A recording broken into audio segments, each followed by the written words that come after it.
meteor yağmurunun yapımı nasıl olduğu öyle bir deney yapacağız. Şimdi dünyanın kütle çekimiyle etkileşim girip çalışmalar parçalarından meteor yağmur oluşturur.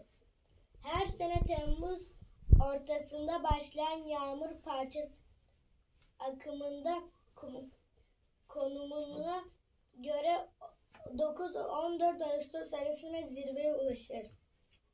Şimdi arkadaşlar malzemelerimiz su, bir tane kağıt, bir de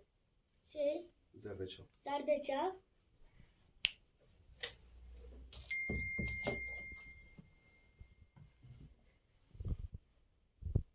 Koy hepsini koy. Koy. Tamam bırak.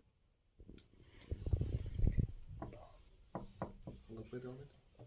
Arkadaşlar diyelim meteor yağmuru böyle bir şeyle karşımıza geliyor.